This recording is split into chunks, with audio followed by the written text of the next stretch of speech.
సంవత్సరంలో deputy CM గారు సమితి ప్రెసిడెంట్ మొదలు జీడీ నెల్లూరు కాన్స్టిట్యున్సీలో 2 పర్యాయాలు ఎమ్మెల్యేగా ఉండి ఒక డిప్యూటీ సీఎం వరకు ఎదిగిన పూజ్యులు గౌరవనీయులు మా పెద్దాయన నారాయణ స్వామి గారిని మీరు ఎంతో హీనంగా మాట్లాడుతున్నారు. అది మంచి పద్ధతి కాదు సార్.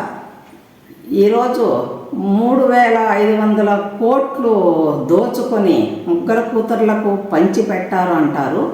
అది మీరు చూశారా? అది మీకు ఎంత మాత్రం న్యాయంగా ఉంది? ఆ విషయంపై మీరు ప్రమాణం చేయగలరా? మీరు ప్రమాణం చేసి నిరూపిస్తే జీడీ నెల్లూరు కాన్స్టిట్యున్సీ మొత్తం మంది వైసీపీ శ్రేణులు మేము రాజీనామా చేయడం సిద్ధంగా ఉన్నాము. ఈరోజు నీతి నిజాయితీకి పెట్టని పేరు నారాయణ స్వామి గారు నిలువెత్తు నిదర్శనం. అది నియోజకవర్గంలో అందరికీ తెలుసు. అది మీరు ఎక్కడైనా సరే నియోజకవర్గంలో 1,000 రూపాయలు లంచం చేజాసి తీసినట్టుగా నిరూపిస్తే మీరు ఏది చెప్పినా సరే, అలాంటి పెద్ద ఆయన్ను మీరు ఒక వయసుకు కూడా మర్యాద ఇవ్వకుండా అలా కించపరిచి మాట్లాడడం ఎంత మాత్రం సమంజసము? అది మీ విజ్ఞతకే వదిలేస్తున్నాము. ఇలా చెప్తూ పోతే మీవి ఎన్నో ఉంది సార్. అయినా మా సంస్కారం మాకుంది, మేము అలా చెప్పము.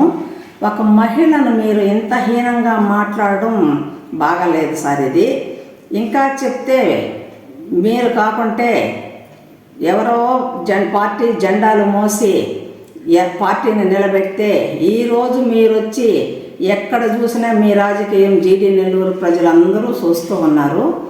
మీరు ఏంది సార్, మీరు ఎంత సంస్కారం లేకుండా ఇంత గలీజు మాటలు, ఇంత లో క్లాస్ మాటలు మాట్లాడతారని మేము అనుకోలేదు.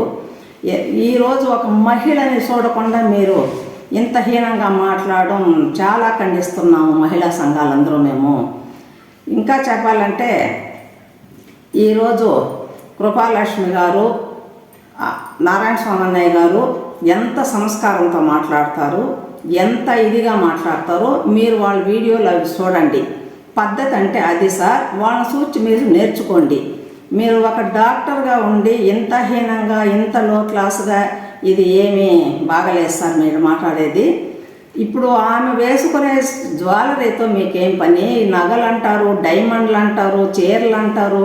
ఇవంతా ఎలాంటి లేబర్ క్లాస్ వాళ్ళు సార్ మాట్లాడేది. మీరు ఒక విప్పు హోదాలో ఉండి మీరు ఇలాంటి మాటలు మాట్లాడడం ఎంత మాత్రం న్యాయంగా ఉంది? ఇది మహిళా లోకంకే సిగ్గుసేటు సార్. ఇది ఇలా మాట్లాడేది న్యాయంగా